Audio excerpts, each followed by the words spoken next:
host of others on the Judiciary Committee. Mr. Speaker, I want to have a pop quiz. That may seem unfair to my colleagues on the other side of the aisle, but I'm going to give them a hint. The answer to every one of the questions is the same. I'm going to read a quote, and then you tell me who said it.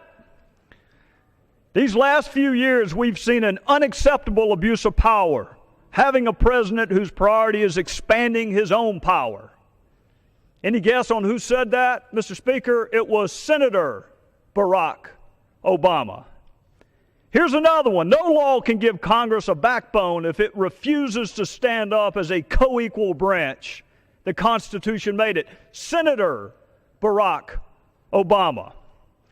What do we do with a president who can basically change what Congress passed by attaching a letter saying, I don't agree with this part or that part? Senator Barack Obama. I taught the Constitution for 10 years. I believe in the Constitution. Senator Barack Obama. And my favorite, Mr. Speaker, one of the most important jobs of the Supreme Court is to guard against the encroachment of the executive branch on the power of the other branches. And I think the Chief Justice has been a little too willing and eager to give the President more power than I think the Congress or the Constitution originally intended. So my question, Mr. Speaker, is how in the world can you get before the Supreme Court if you don't have standing? What did the President mean by that when he looked to the Supreme Court to rein in executive overreach? If you don't have standing, how can you possibly get before the Supreme Court?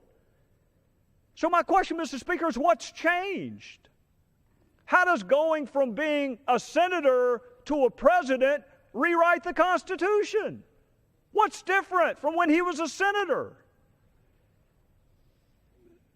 Mr. Speaker, I don't think there's an amendment to the Constitution that I missed. I try to keep up with those with regularity. But what I do know is this: process matters. And if you doubt it, Mr. Speaker, ask a prosecutor or a police officer, both of whom, as my friends on the other side of the aisle know, both of them are members of the executive branch. What happens when a police officer fails to check the right box on a search warrant application?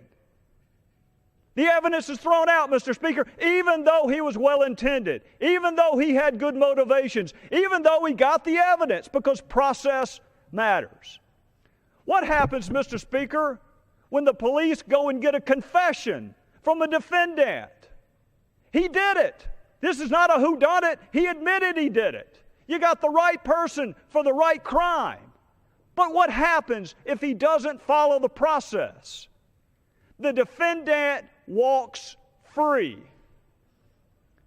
And the criminal defense attorneys who are now congressmen on the other side of the aisle know that that's exactly what they argued when they were before the judge. Not that the end justifies the means. Don't look at the motivations. Look at the process.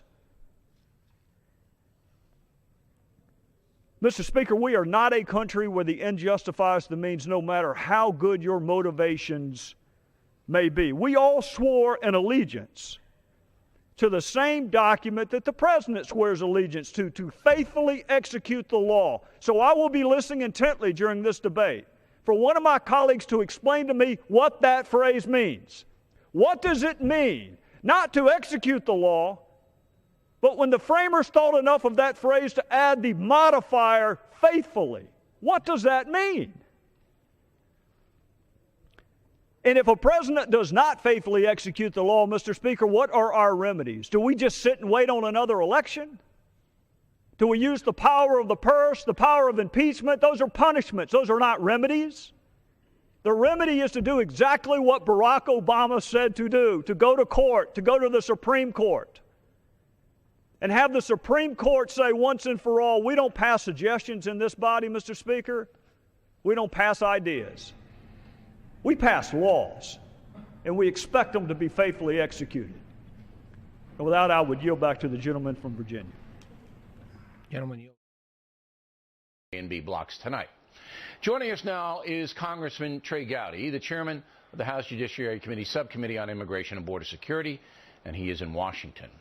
So, if the president does indeed sign the executive order when he comes back from Asia, which would legalize millions of undocumented folks, what specifically do you think will happen? Well, there are three things, Bill. Number one, we need to persuade our fellow citizens that from 2008 to 2010, when he had the House, the Senate, and the White House, he didn't do a damn thing about immigration. So why can't he give the Republican House and Senate 3 months, 6 months, 9 months to do what he wasn't able to do in 2 years? So the first tool is persuasion. I've made that point, too. No urgency to do this. He could give you guys a chance in January, and I would say 3 months, 4 months is fair. Number two. Well, he's going to poison the well if he does that, and he just needs to understand up front, if he wants a solution, he'll wait. If he wants an issue for their candidate to run on in 2016, then he'll do what he's planning on doing. The second tool is the appropriations process, but frankly, that is a tool best wielded in the spring and not in December, where we're staring at an omnibus or comprehensive spending. But we have the Senate, and advice and consent. Well, specifically with this new Attorney General, ask U.S. Attorney Lynch, what are the limits of prosecutorial discretion? What laws does he actually have to enforce? Are election laws subject to his whim and caprice? Be very tough with advice and consent, be very thoughtful with the appropriations process, and all the while persuade our fellow citizens this is not a fight with the Republicans, it's a fight with the people who founded this republic. It's not but the you're way not going to to pass get the anywhere law. there, because the left-wing zealots and the immigration lobby are going to reject that, and they're going to look at President Obama as a hero and a humane person. You know that's going to happen. What's the third thing? Well, advice and consent would be the third. Appropriations and advice and consent. What about what Napolitano raised, Judge Napolitano, that this is an impeachable situation because it does go against Congress making the laws, because the president is making a new law. And the new law says that if you have children who are American citizens, even though you yourself are an illegal, undocumented person, you can stay in this country. That supersedes the old law.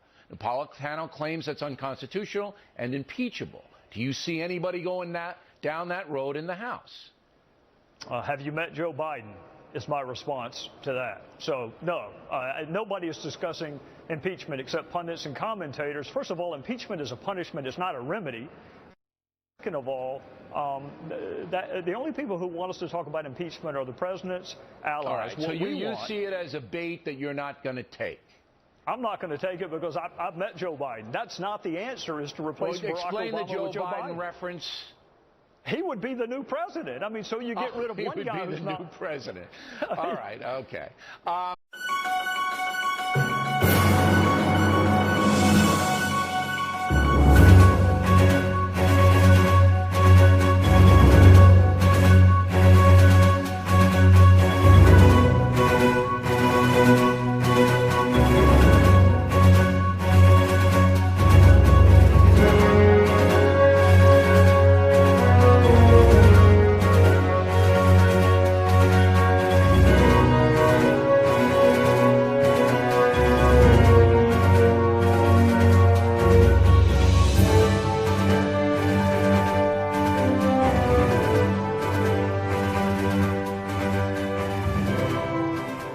Erev Tov, I'm Stephen Ben-Nun with Israeli News Live, reporting here in the capital of Jerusalem, and we've got some very interesting breaking news that is happening tonight.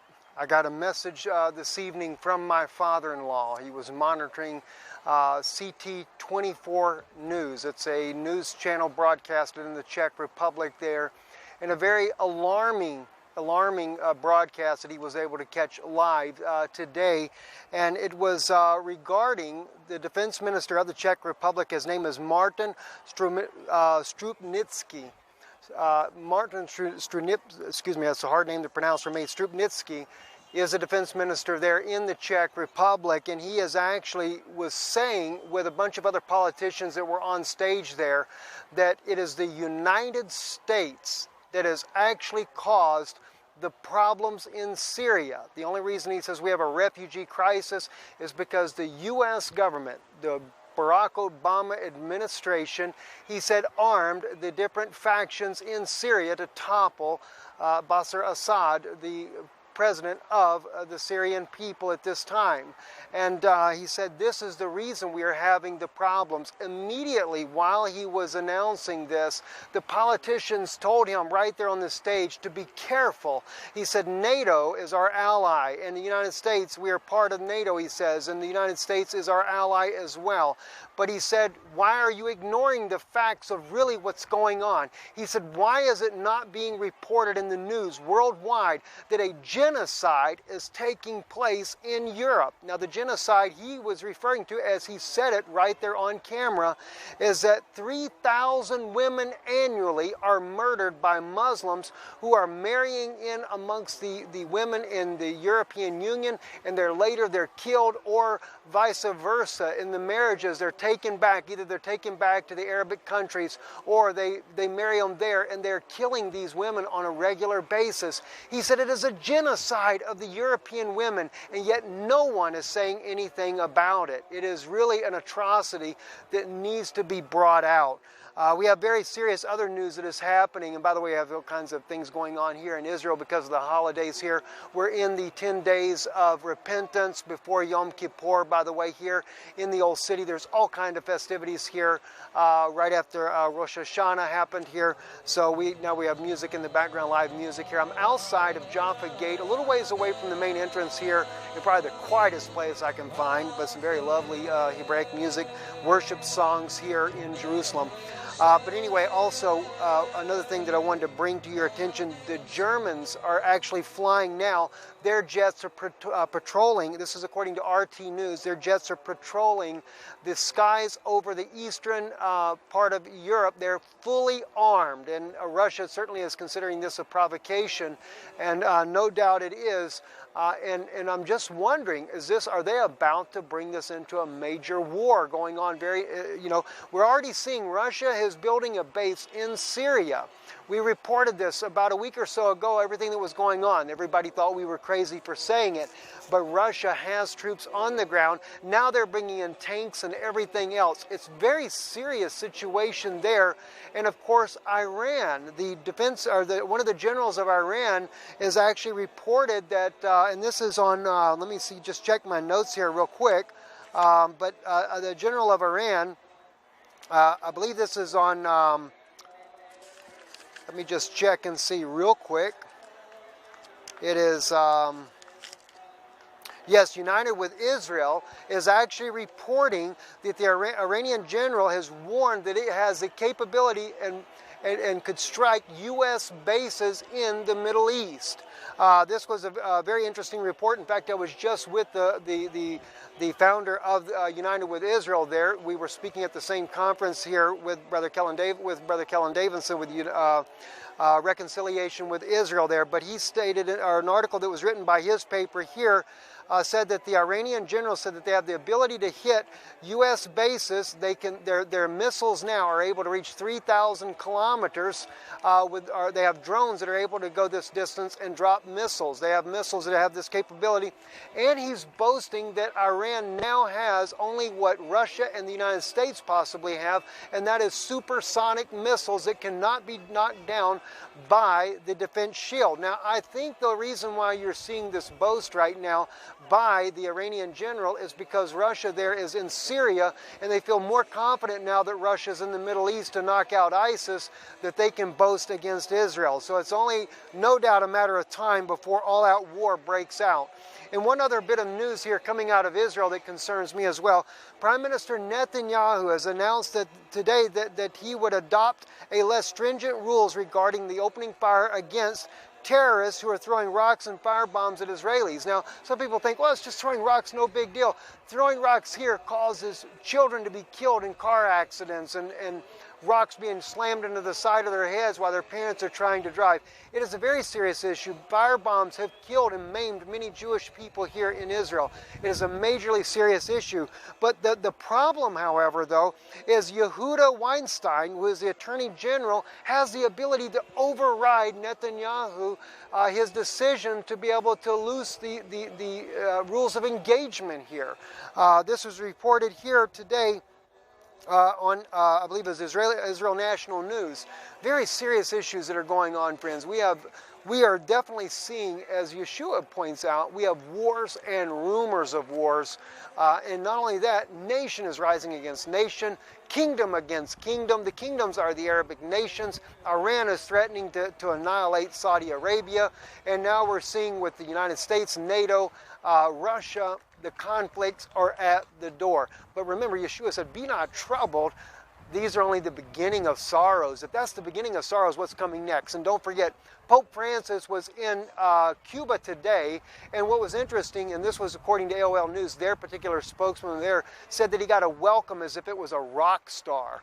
I mean, and he's going to America tomorrow. We'll be covering the events on that. Very concerned. New World Order, Antichrist, Pope Francis taking the helm there, and who can imagine? He's the Pharaoh of Egypt. He is the Pharaoh of the world, and claims to be the leader, to be the head of all political and spiritual powers around the earth.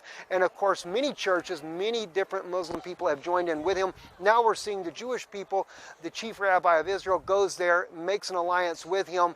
And my friends, my Jewish brethren, I plead with you, do you not know that God clearly said to Moses in Exodus, I believe it's chapter 32 or 34, I forget which one, make no covenants with them. You cannot make a covenant with Esau. Esau is nothing less than Rome itself, the Vatican. It is Pope Francis. He is that descendant of Esau.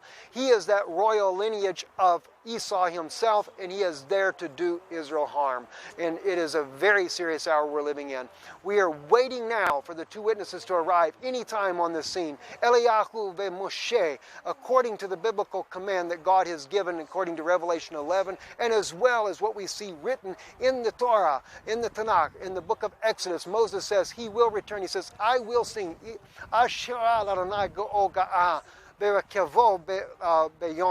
said he will sing that he has gotten victory over the horse and over his rider, and they've been thrown into the sea. We know Moses never did this. He's coming back. It's in the future tense. He's going to throw the Pope of Rome off this Mount Zion, which I am standing on now, Mount Zion. He will remove him from Mount Zion. He will be the one that will stop them from drinking on there, according to Obadiah's prophecy there, where they're drinking on God's holy mountain. And as well, Elijah, according to Malachi, will come to turn the hearts of the children back to their fathers. I'm Stephen Ben-Nun with Israeli News Live, reporting from the capital of Israel, Jerusalem. Shalom.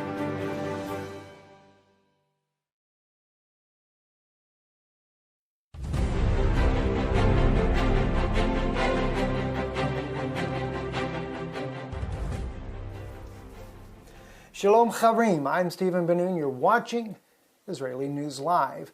We will be coming out with a teaching segment for our Saturday broadcast, as we have promised we would do on Saturdays for you guys that like that. And that will come out a little bit later this afternoon. But I was just thumbing through the news today, and when I did, I come across this particular headline on Fox News. Trump supporters, protesters clash outside rally in Salt Lake City. Well, it did kind of make me wonder as I looked at the situation going on in this particular protest here, and it has really, these protests have become very violent, and it's causing a lot of problems as supporters of the Republican presidential frontrunner Donald Trump and protesters clashed after a rally in Utah on Friday. Crowds who chanted Donald Trump were met with Mr. Hate out of our state as police and riot gear blocked the entrance of the Infinity Event Center in Salt Lake City. You know, I could not help but wonder as I looked at this, and I even made the comment to my wife, who's actually preparing for tonight's message as well for you guys, and I said to her, you know, this is the very type scenario that could cause President Barack Obama to stay in power, declare martial law. And of course, there again, I'm wondering if whether or not violence is being incited by certain members within the government there, that, or certain factions, you might say, in the background that could be inciting the violence in order to declare martial law. As President Barack Obama did state, Mr. Donald Trump will never be president. That's some pretty strong words there. I mean, how does he know this in advance? Unless there's a possibility that martial law may be declared.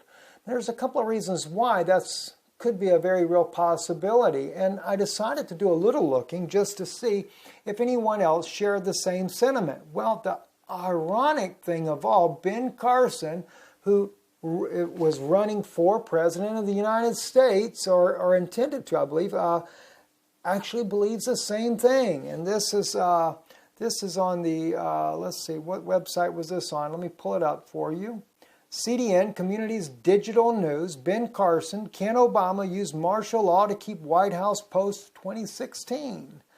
Let me share with you some of the thoughts that he has here. The Obama administration has very quietly and subtly done many inexplicable things that could very well precursor to the suspension of some, if not all, American constitutionality protected civil rights. By the way, when you sit there and you look at the picture there of President Obama and Vice President Biden, how many of you really know that the Vice President is your real President of the United States? It's not Barack Obama. He's only the figurehead. He's the guy there to look good. He's the guy there to take all the garbage. It comes that way. But Joe Biden, a very staunch, faithful Roman Catholic, is your real President of the United States. Another interesting thing, too, is how that recently there's been like a whole new surge of support for Israel. Even Prime Minister Netanyahu vowing to be sure there's going to be two states. Joe Biden making comments about the support for Israel like no other time in all of their all the history of being in the White House there. Same thing with Barack Obama. Some people have wondered if they patched the ties or what's going on. I think they finally come to a consensus with the Vatican of what's really going to happen in Israel. We'll just have to wait to see how that plays out. Anyway, let's look a little bit about what Ben Carson actually had to say. Ben Carson, a black neurosurgeon of 2016 Republican presidential candidate, has repeatedly stated that he believes there is a chance that the 2016 elections may not be held at all. You know, if anybody would have been for president, I think Ben Carson would have been the best candidate out there. And anyway, so let's look at a little bit here. When Combs pushed Carson, he was the one doing the interview, further on the possibility of a canceled or postponed elections, Carson responded, "I don't want to find out. I really don't want to find out. I don't want to continue down this pathway that we are going down. This pathway, where everything is framed in a political sense or representatives are not working for the people, they're working for their party. Martial law is a system complete control by countries' military over all activities, including civilian and a theatrical or actual war zone or during a period of emergency caused by a disaster such as an earthquake or flood, with the military commander having dictatorial powers. In many foreign countries, martial law has become a method to establish and maintain dictatorships, either by military leaders or politicians backed by the military." Now, you got to keep in mind, guys, Ben Carson, as a presidential candidate, he no doubt has a little bit of inside privy things that are going on. I think he knows there's something coming down the pipe. And there's a lot of people out there right now in America that are being incited to rise up and take back their constitutional rights. It's a major movement in the United States. And there may be some on the inside that are being incited to do just that. And of course, it'll turn into a major problem, even a possible civil war, a bloodbath as a result. As Alex Jones has recently said, this is what the government wants. And he's trying to calm the people down. He said this is not the way to do it. Just kind of a paraphrasing of his statements there. But I agree with him in that regards there. It's not the way to do it. You know, you have to use the political system. Unfortunately, we know things are going to change. And I do believe that there will not be a 2016 election. Or as far as how that goes there. I don't think it's going to come down to it, friends. Now, I'm not prophesying anything like that, but I am very concerned that the Obama administration is going to take advantage of this. And not so much for President Obama, just to be a world leader. I don't think that at all. Kind of like Michelle Bachmann said, she said, I never stated that he was the Antichrist or inferred that. I know there's a lot of people that are saying she did, but that was her own statement, that she did not. And I'm the like-minded. I don't believe that he is the Antichrist, and I don't believe that this is an issue for him to gain world power.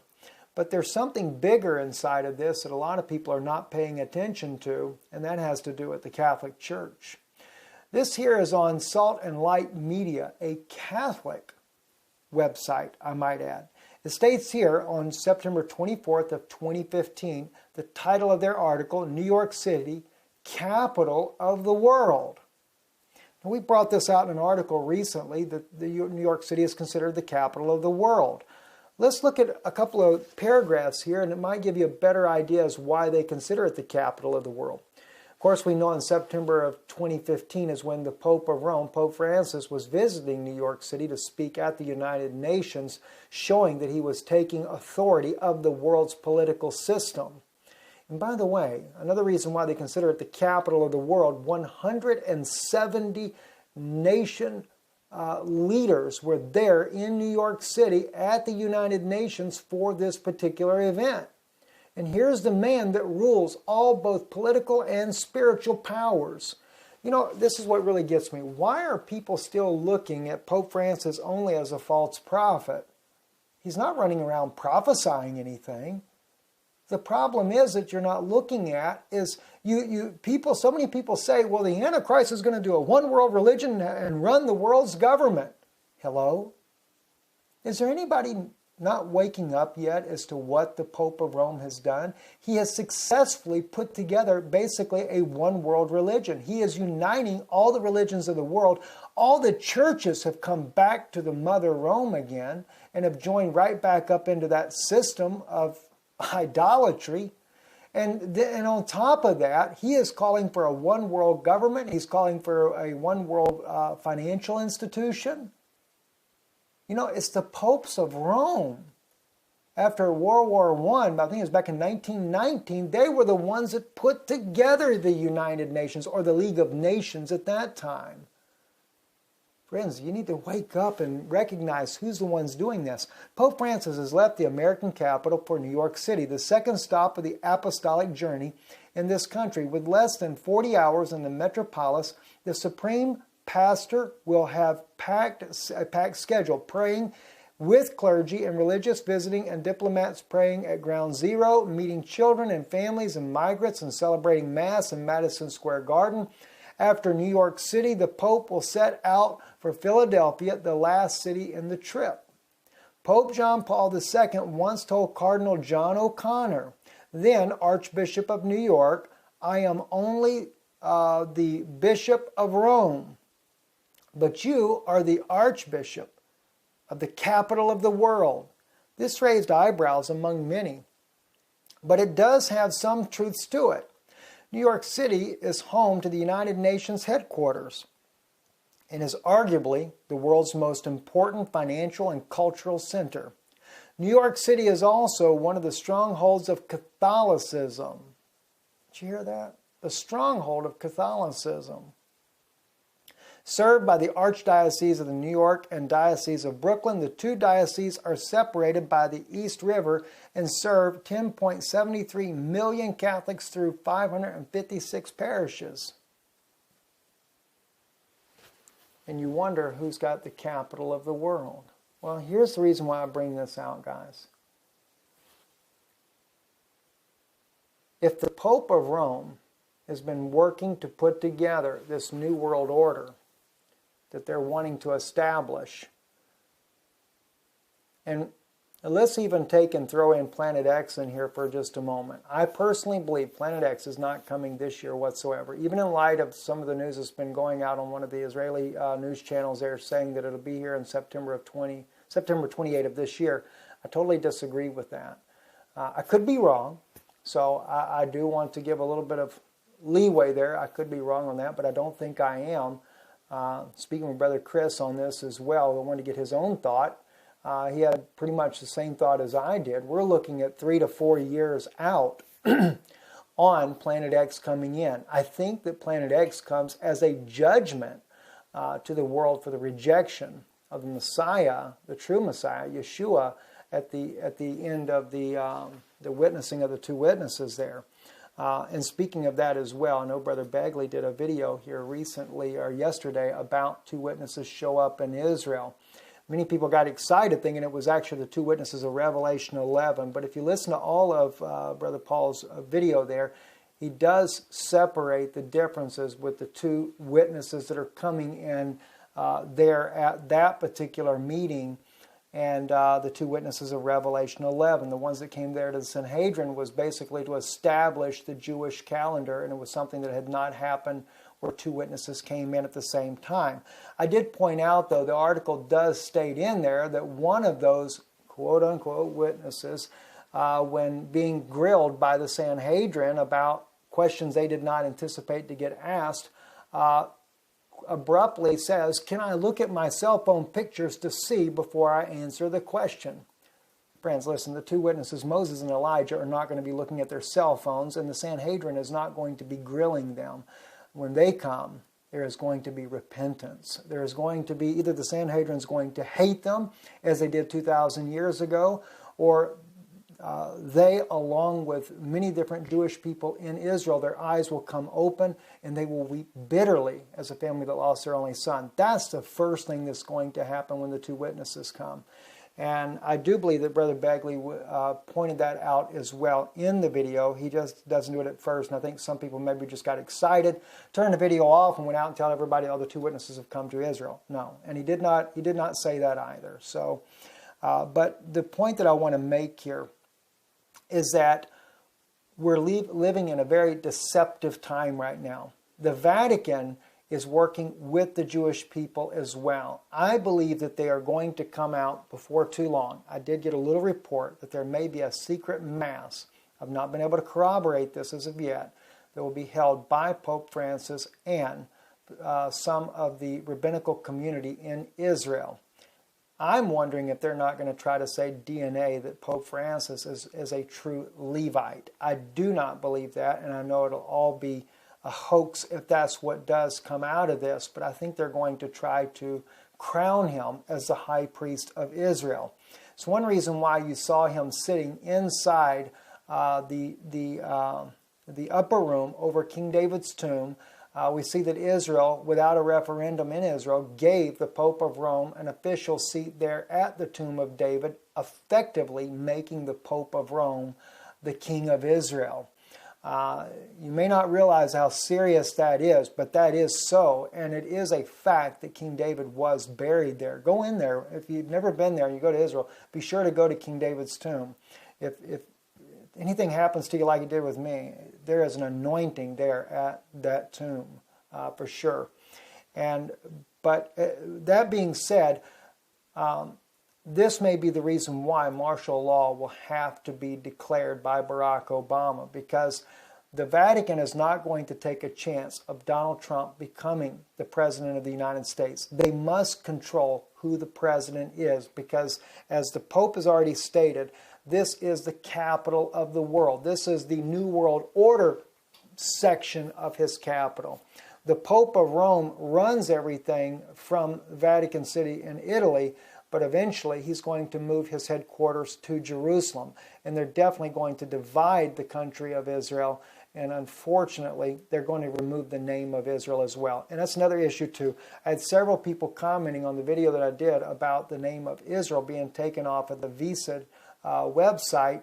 And if you go back and look, I did share in the subject line on that video, I share the actual link. And as it was reported in the Israeli news that first brought this article out, it is a subcontractor for the government, the U.S. government that does visas. It's their website, not gov.us visa section, but it is an official United States government agency that is a subcontractor for visas and passports that actually has removed Israel's name. We did post that link in there. No, it's not false information, as some people tried to say that on there. Others were just very kindly and said, you know, brother, this is we went there and it's not there. So I did post that in there so you can see it. It is there, and no, the name of Israel is not there. This is the whole thing that they're trying to do in Psalm 83. They want to remove Israel from being a nation.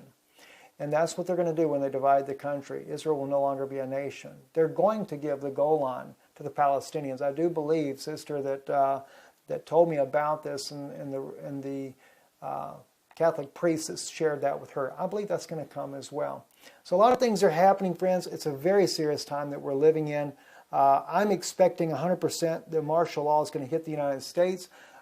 I do believe that the U.S. government may be inciting some of this violence in the background. When I say in the background, you have to understand, undercover agents work for the government, infiltrate a lot of these radical organizations.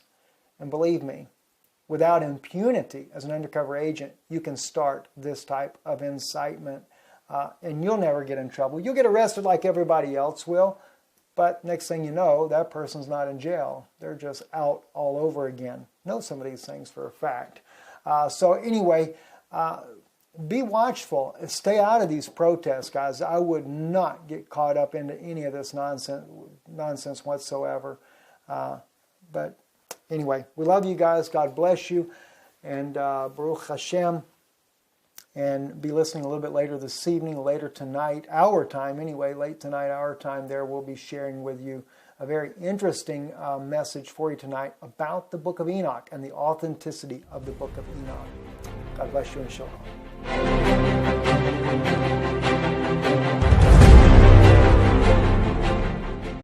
अस्सलाम वालेकुम नाज़रीन, आप देख रहे हैं programme दूसरा रुख और मैं हूं बतूल। आज पाकिस्तान की टेलीविजन स्क्रीन्स पे दो इंपॉर्टेंट इश्यूज आपने बार बार हाईलाइट होते हुए देखे होंगे।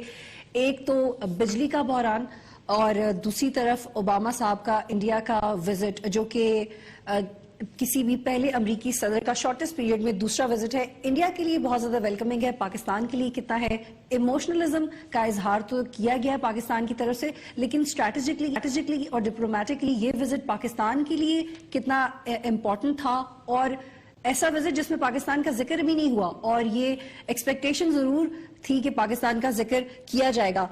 ऐसे मौकों पे स्टेट्स को कैसे बिहेव करना चाहिए, उसमें से एक्चुअली क्या खबर निकलती है, और क्या पाकिस्तान को हमेशा ही ऐसी सिचुएशन पे ज्यादा रिएक्ट करना चाहिए, वो अलार्मिंग सिचुएशन होनी चाहिए पाकिस्तान के लिए। जब जब इंडिया खबरों में आएगा क्या तब तक पाकिस्तान के लिए वो अलार्मिंग है या नहीं? रिफत साहब, आप मुझे बताइए कि इंडिया और अमेरिका के दरमियान जौहरी मुआहदा, सिविल जौहरी मुआहदा तय पा गया है, और इस how do you see this, क्योंकि ये एक बहुत इशू लिम्बो में था, अभी सॉर्ट आउट हो गया है, स्पेस ज्यादा मिल गई है इंडिया को इस इशू में? जी शुक्रिया बतूल। मेरा ख्याल ये है कि अभी तो डिटेल मेरे पास पूरी नहीं है कि किन टर्म्स और कंडीशंस के तहत वो जी इस मादे की इम्प्लीमेंट करने की राह में जो रुकावटें थी उसको कैसे रिजॉल्व किया गया।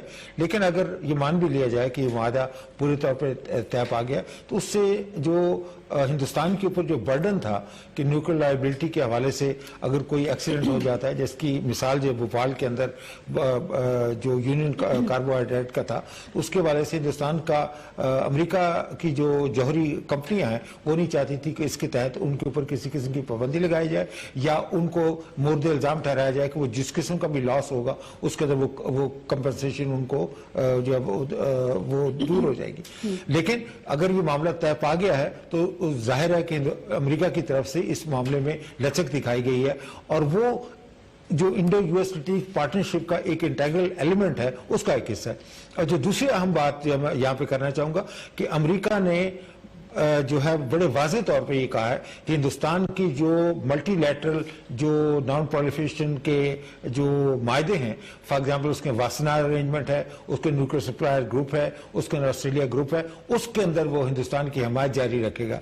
तो इसका मतलब ये हुआ कि इंडिया के अमेरिका जो है वो हिंदुस्तान की rise as a emerging global park के तौर पर उसको फैसिलिटेट कर रहा है। और मेरा ख्याल ये था कि इस विजिट का भी बुनियादी मकसद ये था कि ऑप्टिक्स को सही रखा जाए और हिंदुस्तान की जितने भी मसाइल हैं या जितनी भी जो रुकावटें हैं उसके हवाले से वो जितनी जल्दी उसको दूर करें। और तीसरी बात में उनको भी शामिल किया जाए। जल साहब, आप मुझे बताइएगा कि ये 2005 سے لے کے اب تک بہت سلو پیس کے ساتھ یہ معاملہ ڈسکس ہوتا آ رہا اور فائنلی اگر کسی حتمی نتیجے تک پہنچ چکا ہے تو اس میں یہ بہت انٹرسٹنگ فیکٹ نہیں ہے کہ ایک طرف انڈیا اور ایک طرف انٹرنیشنل کمیونٹی ہے, ایک طرف وہ سارے اسٹیک ہولڈرز ہیں جو کہ اس نیوکلیئر ڈیل کا حصہ ہیں, اور پھر ایک طرف وہ جاپنیز کمپنی ہے جو کہ سپلائی کرے گی ایکوپمنٹ. تو سر یہ ہوم ورک امریکہ نے کر لیا تھا اور اتنی خاموشی سے کر لیا اور پتہ بھی نہیں چلا ہمیں. دیکھیں امریکن کو right at the outset interested یہ تھے کہ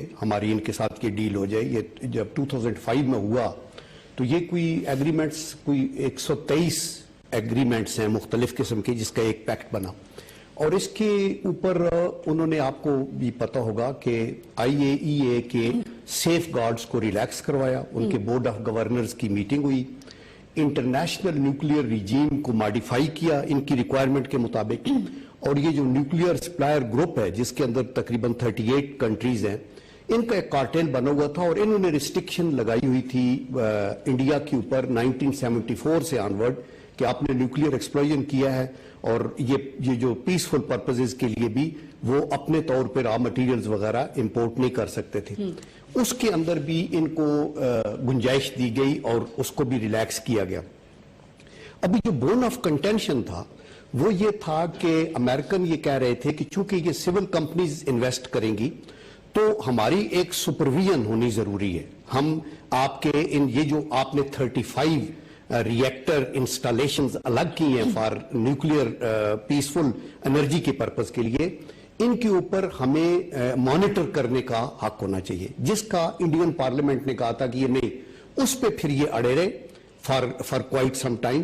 اور ابھی وی ڈونٹ نو کہ کیا یہ کنسیشن. سر میں آپ سے کچھ ماضی کے ٹرمز اینڈ کنڈیشنز اگر شیئر کروں جس سے اندازہ ہو سکتا ہے کہ یہ پروبیبلی کس طرح اس کو نیوٹرلائز کیا گیا سچویشن کو. اگر 2010 تک کی ایٹ لیسٹ بات کی جائے تو IAEA کو واقعی ریلیکس کیا گیا تھا اور ان کو یہ کہا گیا تھا کہ ان کو رسائی دی جائے گی انڈین نیوکس تک, اور سر وہ نیوکس سینسٹیو نیوکس تمام پہ ڈیسائیڈ دی جائے گی لیکن جو ان کی ملٹری سے ریلیٹڈ ہے ان تک نہیں دی جائے گی. تو یہ تو وہ چیزیں جو آلریڈی سامنے, آپ کو لگتا ہے کہ اس دفعہ بھی ایسی کوئی چیز کنسیڈر کی گئی؟ اس میں آبویسلی ایک تو بات یہ تھی کہ ملٹری اور سول کو الگ کیا انڈیا نے, اور یہ کہا کہ یہ 35 انسٹالیشن سول کی ہے, ان کو IAEA والے آ کے سپروائز کر سکتے ہیں اور دیکھ سکتے ہیں. اور اس میں جو انریچمنٹ آف یورینیم کی بات ہے اس میں کنٹری لائک پاکستان کا یہ آبجیکشن تھا کہ آپ اگر صرف اپنی انرجی پرپزز کے لیے اس کو 50% یا 20% انریچ کرتے ہیں تو ویپن گریڈ کے لیے آپ وہی چیز جو ہے ہاف ڈن ادھر بھیج دیں گے تو ان کو پھر وہ اپنے سٹاک کو بڑھا لیں گے. تو اس طرح سے لیکن امریکہ نے they turned a blind eye and they wanted to help them, اور اس لیے کہ ان کے اپنے اسٹریٹجک آبجیکٹیوز ہیں, ان کے اکنامک آبجیکٹیوز ہیں امریکنز کے انڈیا کے ساتھ. India is a big market جس کا بھی اوباما کہہ رہے تھے کہ $100 بلین کی ٹریڈ ہے, اور ہم اس کو اور آگے بڑھانے کی 60% انہوں نے پہلے بڑھا دی ہے. And in addition to that defence technology میں انڈیا سب سے بڑا بائر ہے ڈیفنس اکوپمنٹ کا امریکہ سے. اور سر میں چاہتی ہوں کہ آپ اس نقطے پر کمنٹ کریں. رفعت صاحب, NPT کی کیا حیثیت رہ جاتی ہے اس کے بعد؟ کیا اس طرح انڈیا ایسا بہیو کرے گا کہ اس کا سگنیٹری ہوگا یا اس کو آپ سپلائر گروپ میں بھی شامل ہوتا ہوا دیکھتے آنے والے وقت میں؟ جو NPT کے بارے میں یہ کہا جاتا تھا کہ یہ ڈسکریمنیٹری رجیم ہے, اور ہندوستان کافی عرصے سے یہ شور مچا رہا تھا کہ وہ کیوں NPT کو سائن نہیں کریں گے, کیونکہ ان کے نزدیک یہ ایک 5 جو اسٹیبلش نیوکلیئر ویپن اسٹیٹس ہیں ان کے مقابلے میں جو دوسری نیوکلیئر ویپن اسٹیٹس ہیں جنہوں نے اپنا رائٹ فورگو کیا ہے, تو یہ ہندوستان اس کو کہتا ہے یہ نیوکلیئر اپارتھائڈ رجیم ہے. اب انٹرسٹنگ بات یہ ہے کہ اس معاہدے کے بعد اور اس اگریمنٹ کے بعد ہندوستان کے لیے یہ ایک راہیں کھل جاتی ہیں کہ without acceding to the NPT وہ جو ہے وہ تمام جو لائبلٹیز جو ہیں یا جو بھی اس کی جو شرائط ہیں اس کو منظور کرتے ہوئے اپنے ٹرمز کے حوالے سے وہ it will be accepted as a nuclear de facto nuclear weapon state. تو اس کا مطلب یہ ہوا کہ ہندوستان کو بجائے یہ کہنے کے کہ آپ نیوکلیئر نان پرولیفریشن ٹریٹی کو آپ سائن کریں as a naan nuclear weapon state, وہ ساری کی ساری کنسیشن امریکہ نے ان کو دے دی. رہی ہیں. تو میرا خیال یہ ہے کہ اس سے جو NPT رجیم جو ہے وہ کافی ویک ہوگی, اور یہ باقی جو ممالک جو ہیں جو کہ NPT رجیم کا حصہ ہیں as a naan nuclear weapon state, وہ جو ہے وہ خاص طور پر اس کو دیکھ رہے ہوں گے کہ اس کا مطلب یہ ہے کہ اگر آپ پرولیفریٹ کریں اور آپ کے اوپر سینکشن بھی لگیں گی, آپ کو ریوارڈ کیا جائے گا, اور اس طریقے سے اور یہ بھی کہا جائے گا کہ آپ کا ریکٹ بہت اچھا رہا ہے, ریکٹ کا تو وہ اور آپ خود اپنے نیوکس کو بہت اچھے طریقے سے پروٹیکٹ کر سکتے ہیں. سر میں چاہتی ہوں کہ آپ اس پہ بھی کمنٹ کریں کہ 2005 میں بھی ایک لا پاس کیا گیا انڈین پارلیمنٹ میں, پھر 2010 میں بھی, جس کا بیسک ویو پوائنٹ یہ تھا کہ کرمنلائز ہو جائے گا پرولیفریشن اگر وہ ٹریڈ کی فارم میں ہو. یہ انڈین پارلیمنٹ کا تھاٹ ہے. اب سر 2010 میں انہوں نے کہا کہ ہم تو لائبلٹی لیں گے ہی نہیں, ہمیں اسپیس آؤٹ کر دیں آپ. یہ دونوں باتیں ہو گئی ہیں تو ہی یہ معاہدہ طے پایا ہے, کیونکہ انہوں نے ود ان ڈیز سر اپنا لا تو چینج نہیں کیا ہوگا نا. ہاؤ ڈو یو سے؟ نہیں, میرا خیال ہے کہ اس کے اندر سے ساری کی ساری کنسیشن جو ہے وہ واشنگٹن کی طرف سے دی گئی ہے.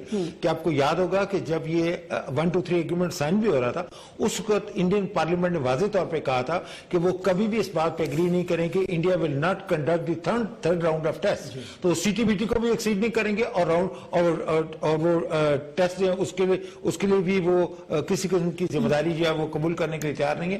تو میرا خیال یہ تھا کہ یہ امریکہ جو ہے وہ لچک کا مظاہرہ کر رہا ہے, اور جن لوگوں نے اس وقت انڈو US نیوکلیئر ڈیل کروائی تھی ان کا یہ خیال تھا کہ that was the best way to keep the Indian nuclear weapon programme. لیکن ہم دیکھتے ہیں کہ اس معاہدے کے تحت طے پا جانے کے بعد وہ the result is exactly the opposite. ٹھیک ہے جان صاحب, یہ معاہدہ طے پا گیا ہے اور کنسیشن کمپلیٹلی امریکہ کی طرف سے دی گئی ہے. انڈین پارلیمنٹ نے اپنی خود پہ لائبلٹی نہ لینے کے لیے اسٹینڈ لیا, یہ بھی سچویشن کلیریفائی ہوگی. اب یہ ہو چکا ہے, اب پاکستان کو ڈپلومیٹکلی ریئیکٹ کرنا چاہیے.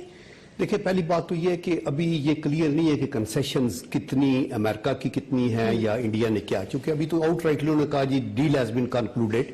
اور جو میں صبح سے انڈین, لیکن سر ہم انڈین لا کے پرسپیکٹو میں دیکھیں تو I think it's very clear that concession جو ادھر سے آئی ہوگی.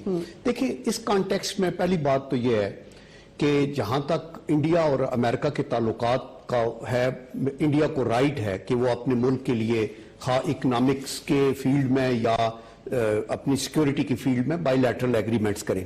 لیکن جو چیزیں ہمیں امپیکٹ کرتی ہیں کہ ہم بھی NPT کے سگنیٹری نہیں ہیں, ٹھیک ہے, لیکن ہم انرجی کی کرائسس کے ورسٹ ہٹ ہیں. ہم جب بات کرتے ہیں کہ ہمیں فار ایگزامپل ایران سے پائپ لائن لینی ہے, گیس لینی ہے, یا ہم کہتے ہیں ہمیں ریئیکٹر نیوکلیئر لینا ہے, تو اس کے اوپر ویسٹ اور خصوصاً امریکہ آبجیکٹ کرتا ہے. تو یہ ڈوئل پالیسی ہے جس کے اوپر پاکستان ڈیفینیٹلی. لیکن کیا آپ کو لگتا ہے کہ ہم نے اس پہ اس طرح سے سٹینڈ لیا ہے؟ نہیں, دیکھیں اس طرح سے جب یہ کیونکہ sir I am sorry to cut you, یہ سٹیٹمنٹس فلکچویٹ ہوتی رہی ہیں کہ پاکستان کے نیوکلیئر نیوکس سیف ہیں, سیف نہیں ہیں, امریکہ کی طرف سے بھی, تو یہ فلکچویٹ ہوتا رہا ہے سر. دیکھیں, امریکہ کی ایک اپنی پرسپشن ہے, اور وہاں جو لابی انڈین ہے اور یہودی لابی ہے, انہوں نے تو ہمیشہ یہ کہا کہ پاکستان کے نیوکلیئر سیف نہیں ہے, جو ان کا آرسنل ہے. آپ نے ابھی حسین حقانی صاحب کی زبان بھی سنی ہے کہ وہ بھی زیادہ وہی مرد الزام پاکستان کو ہی ٹھہرا رہے تھے, حالانکہ ہمارا جو اپنے نیوکلیئر آرسنل ہے بائی دی گریس آف اللہ, اور اتنا اچھا ریکارڈ ہے کہ کبھی بھی انڈیا کے اندر بھی یہ لیکس ہوئی ہیں. سر آپ ایک بریک لیتے ہیں, پھر کیا وجہ ہے کہ ہمارا ریکارڈ بھی ٹھیک ہے, ہم وار آن ٹیرر میں فرنٹ لائن بھی ہیں, ہم پیسے بھی لے لیتے لیکن ہم وہ اعتماد گین نہیں کر پاتے جو انڈیا نے لے لیا. ایک بریک لیتے ہیں ناظرین, پھر واپس آتے ہیں. امریکہ کی ایک بڑی ایک سمجھی ہوئی سوچی سمجھی سوچ ہے جس کے تحت وہ ڈیکپل کرنا چاہتے ہیں اپنا ریلیشن شپ پاکستان سے اور ہندوستان کے معاملے میں. یعنی امریکہ اور جو بھارت کے تعلقات ہے اس کا ایک اپنا مومنٹم ہوگا. اگر اس کا کسی قسم کا نیگیٹو فال آؤٹ جو کہ میرے نزدیک بنتا ہے کیونکہ اگر ہندوستان کی رائز کو امریکہ فیسیلیٹیٹ کر رہا ہے اور ہندوستان کے ساتھ پاکستان کا جو ہے وہ ایک کشمیر کے حوالے سے ایک جو ہے وہ جھگڑا چل رہا ہے یا LOC کی فائرنگ کے حوالے سے, تو اس کے حوالے سے اگر بات نہیں ہوئی ہے تو وہ تعلق تو بنتا ہے. ویری شارٹلی مجھے بتائیے گا کہ اس وزٹ کے بعد پاکستان کا ریئیکشن کیا ہونا چاہیے, یا کوئی ریئیکشن بھی نہیں ہونا چاہیے؟ نہیں, میرا خیال ہے اگر کوئی ایسی چیز ہے اس کے درمیان ہوئی ہے, ڈیٹیل کے اندر آپ کو اس کو اسٹڈی کرنا چاہیے, اور کوئی اگر ایسی امپلیکیشن ہے جو کہ پاکستان کی سیکورٹی کے حوالے سے ایڈورس ہے تو پاکستان کو ضرور ریئیکٹ کرنا چاہیے. لیکن اگر کوئی ایسی چیز نہیں ہے تو پھر پاکستان کو میرا خیال میں اس کو we should take it in good stride. ٹھیک ہے سر, یہ last comment with regard to the nuclear concessions, اگر یہ دی گئی ہیں انڈیا کو تو اس کے اوپر پاکستان کو ضرور ٹیک اپ کرنا چاہیے کہ ہماری انرجی کی نیڈز ہیں और इस तरह की रिस्ट्रिक्शंस अगर उनके ऊपर नहीं है और उनके लिए आपने इंटरनेशनल रिजीम को मॉडिफाई किया है तो पाकिस्तान के लिए करें। सेकंड ये है कि अगर ओबामा इंडिया गए हैं तो पाकिस्तान का विजिट भी इंपॉर्टेंट है, इसलिए कि पाकिस्तान एक बड़ा पिविटल कंट्री है और हम वार एंड टेरर पे फ्रंट लाइन इतादी हैं और यहाँ बहुत सारे लोग, और आपको अगर फर्स्ट हैंड इंफॉर्मेशन चाहिए तो इधर आए, हमारे हुकूमत से बात करें, अपोजिशन लीडर से करें, मिलिट्री जो लीडरशिप है प्लस रिलीजियस लीडरशिप है, तो आपको ज्यादा चीजें सामने नजर आएंगी। ठीक है, बहुत शुक्रिया आप दोनों का प्रोग्राम में ज्वाइन करने के लिए। नाज़रीन, इस इशू को कंक्लूड करने के लिए मैं ये कहना चाहती हूँ कि पाकिस्तान को दूसरों, अगर पाकिस्तान इनसिक्योर फील करता है दो ममालिक की डिप्लोमेसी की वजह से, तो हमें अपनी डिप्लोमेटिक स्किल्स को ज्यादा इंक्रीज करना चाहिए और इनसिक्योर नहीं होना चाहिए अगर कुछ डिप्लोमेटिक डेवलपमेंट्स हो।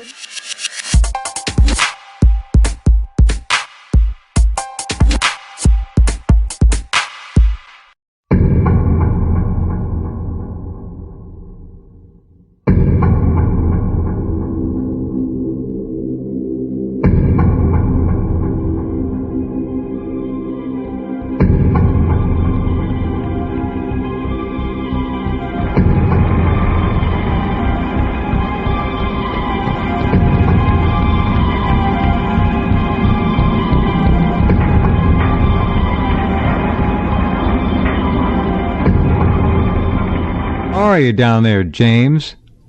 Oh, I'm calling you from the hospital. What? April Fools. That's a good one. No, it's Except we've been there and done that, so don't scare me like that. That was a terrible one. God. Just kind of got death on my mind, though. Our great old chocolate Labrador Retriever had to be put down. He got to where he just couldn't move, and When was this? I finally had to haul him out just yesterday, and hauled him to the vet. And it turns out he had an enlarged heart. Vet said it was about, they took x-rays, said it was about the size of a basketball. And so there wasn't anything much that could be done. But he was such a good pup. That's one of those rare occurrences when you have too big of a heart and it can really penalize you. Well, and he did have a big heart, you know. I'm sure he did. We got him when he was a puppy, and he had these great big paws, you know, so I knew he was going to grow up and be big. Yeah. And he was chocolate brown, and I don't know, for some reason I got in mind the Afrika Korps and the desert dog, right? So so we named him Rommel. Okay, I should hope so. After the desert fox, because I figure he's going to be a big bruiser of a dog, you know. Yeah. He was a couch potato, and just the friendliest, easygoing old dog you've ever had. It's not fair that dogs don't get to live as long as we do. I've always felt that. I think they deserve it. That's true. Jeez. Hey, I've been wanting to ask you, I'm sure... You want to ask me a question? I want to ask you a question. I'm sure that you saw earlier this month I don't know, you probably don't watch Jimmy Kimmel, I don't either, but he had President Obama on there. And I heard about it. And they got to talking about Area 51 and UFO files. Yeah. And Obama, you know, with his little phony smile said, well, the aliens won't let it happen, you know. You'd reveal all their secrets. They exercise strict control over us, he says, you know, with this cat-eating grin. And then Kimmel tries to, you know, lighten up the whole thing even more and say, well, you know, President Clinton said he checked on that and found there was nothing there. And Obama said, President Clinton didn't find anything out. He sent Webb Hubble over to find out, and they said, go home, said he Webb. Couldn't get to the information. That's right. Okay, but Kimmel said, well, Clinton tried to get to that, and he said there was nothing there, and Obama says, that's what we're instructed to say. And I don't know, is it just me, or is, you know, the easiest way to lie and the easiest way to cover up something is to tell the truth. Is to tell the truth or make fun of it. Yeah. With a grin, you know. That's right, of course. And that guy's the master of the grin. Yeah. The smirk. Now, the thing is, let's keep in mind, let's just, you know, if that was just one comedian at a late night show and the president and who's joking around, then okay, I'd be perfectly willing and able to write that off as just. Was that subject, Jim, the build subject that they were supposed to talk about that night? That was the building? No. They start off talking about. I didn't watch the whole thing, but as I understand it, they started off making jokes about Hillary Clinton's email account or something. And tough Kimmel said, "Can you give me your new email address?" And he said, "No, she wouldn't want that," or something. But but when you talk about when he starts saying, he gets that little sly grin, and it's not like Obama wouldn't lie about something, right? I mean, he's been caught umpteen times misstating things. Too many. And then you have to you figure out, if you'll remember, John Podesta was briefed by Dr. Stephen Greer. Right. Yeah, Greer's been at it a long time. Yeah, and Podesta, who was a senior advisor to Obama on energy policy, said he tried to find out about UFO propulsion systems and said he couldn't get there. And a lot of people saw this as evidence that there are powerful government corporate forces enforcing USO secrecy. Okay. Well, we know that. And of course, the thing is, you also might remember the Russian Prime Minister Medvedev in 2012. Yeah. That the U.S. Russian presidents are secretly briefed on extraterrestrials living amongst us. Of course. And that they have a special secret agency set up to monitor alien activities. And then of course, I might remind your audience that Paul Hellyer, a former defense minister for Canada, Secretary of Defense, has said that there are extraterrestrials that secretly live on U.S. military facilities at Nellis and probably other places. Yeah. And then of course, let's not forget Dr. Edgar Mitchell, the 16th, the sixth man to walk on the moon. Yep. And he has stated publicly that we have alien technology that we've been using that was gleaned from UFO propulsion systems. Yeah, I'm glad Ed's coming forward and telling the truth. My point here is that you've got these credible people that are in positions of knowledge who are saying, they're here, and they're controlling things. Of course they're here. Yeah, I don't know if you've interviewed Karen Hughes, who for many years was with the World Bank. And she says at the top of the power structure are extraterrestrial, non-humans. Well, it wouldn't surprise me. It'd be above the eyeball on a dollar bill, but there's something up there. Yeah, exactly. So what's going on I'm not here? trying to get overly serious here, and I'm certainly not pulling an April Fool joke. But when it's like the old joke, when everybody tells you don't look well, maybe I'll lie down. And when people who know have every reason to know what they're talking about. Up to and including the United States, even if he is with a smirk on his face. Yeah. When they say, aliens are here, aliens are in control, yes, we have alien technology, I think it's time that people quit snickering about the subject. Yeah, here's Kimmel. So this is something I feel like, if I was the president, and it's unlikely that is ever going to happen. You never know. If I was the president... It was unlikely that I was going to be president. The moment... Now, see, I got to stop it there. It was unlikely I was going... He knew damn well 16 years ago he was going to be president. Yeah, anyway. Exactly. The Russians knew it. Of course. I was inaugurated. My hand it'd still be hot from touching the Bible, and I would immediately race to wherever they have the files about Area 51 and the UFOs, and I go through everything to find out what happened. Right. Did you do that? That's why you will not be president. That's probably a very truthful statement. That's a very truthful statement, and the guy has gotten to be much quicker on his toes over the years. That was a good line. I hate to give it to him, but... Well, in fact, that's another point before you go on, is that it's well known that Barack Obama has difficulty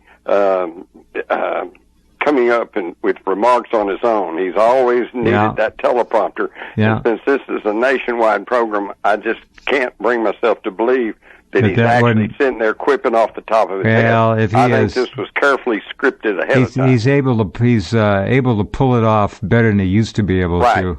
Yeah. But I think they don't want to take any chances at that level. So that's what I've always said too, and I agree with you. And I think some very smart people crafted these answers so that it would be like a joking thing, but they knew there was a lot of public interest in Yep. this topic. Yep. And so they crafted this so that he could actually, well, like I said, the easiest way to tell a lie is to tell the truth. Well, we got to go back to Webb Hubbell and Billy Clinton, and he sent Webb Hubbell over to the Pentagon or wherever to find out.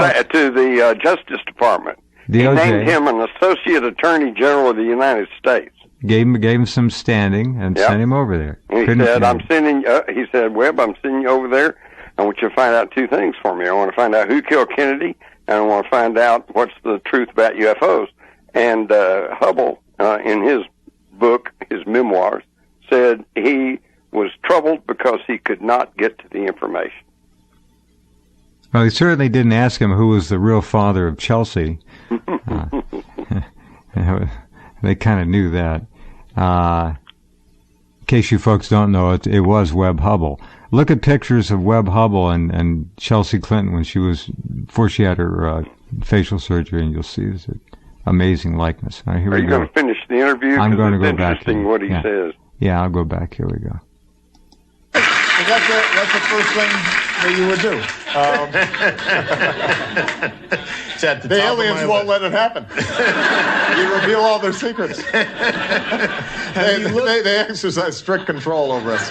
Now, there are a lot of people that are going to examine your facial expressions here. Now, that's a very astute thing for Kimmel to say. And I think he realizes that he's being fed, he was set up. predetermined lines.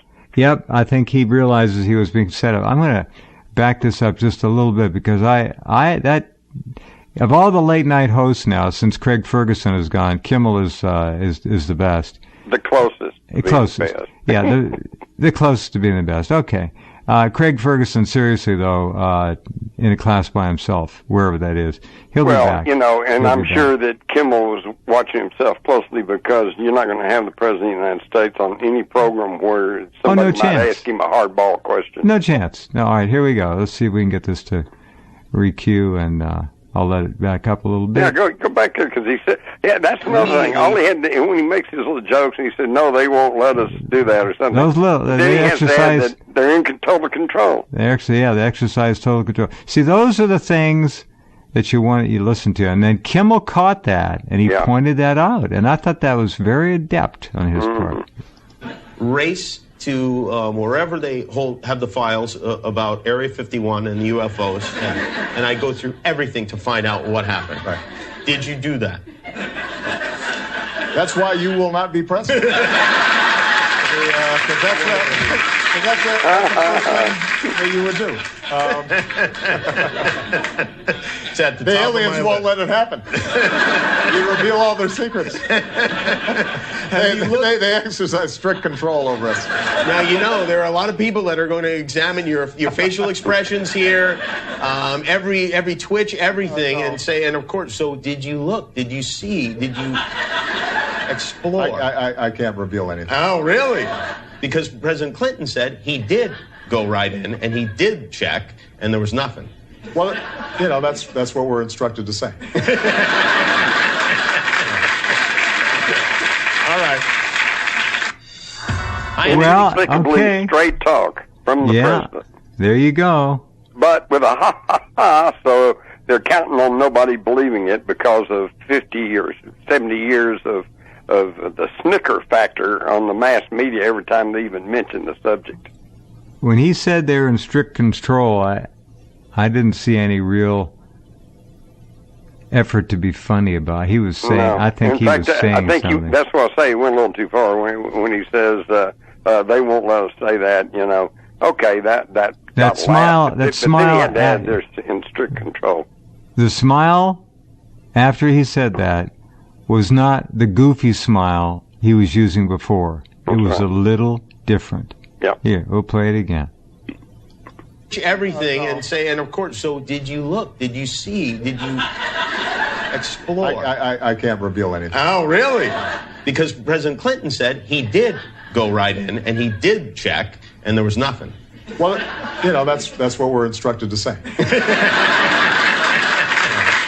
Okay, let me add something again. If this was all done in a vacuum, if this was just Obama and just Jimmy Kimmel in that one time on a late night comedy talk show, I'd be saying, okay, they're just bantering, blah blah. But let me tell you, I interviewed a guy named Bill Holden. I remember his name because it was not the old Hollywood actor Bill Holden. It was another Bill Holden. Yeah. He was a load master for Air Force One. Okay. And in the summer of 1963, he flew part of the crew that flew John F. Kennedy, to Europe, where he traveled over there, and he made his famous Ich bin ein Berliner speech. Okay. Yeah. And while they were over there, Holden tells me that the European media had a little UFO flap going on. Somebody had seen something, and they were carrying it in the newspapers. And he said that Kennedy was actually, among all the presidents, all these hotshots, was actually a very approachable guy, And that's been recorded in many other places, too. Mm-hmm. So he said they're on Air Force One. And so he just kind of went up to Kennedy and said, Mr. President, he says, what do you think about this UFO issue? And that's what he asked. He said, what do you think about this UFO thing? And Kennedy said, quote, I would like to tell the public about the alien situation, but my hands are tied. Now, that's a hell of a quote. I have not heard that. That's fascinating, and that tells me all I need to know. I think you'll find that in my book, Alien Agenda, which came out in the 90s, but nobody reads anymore. My memory train isn't that long. Isn't that a great quote? That's a classic quote. And particularly when nobody said anything about aliens, they simply asked him about UFOs. And he said... he just said it. He just told us the answer. And I'm telling you, when I look at Obama here for the third time, and he said, they don't allow us to... Whatever he said, they don't allow us to talk about that. I'm not allowed to say that or something like that. He was not joking.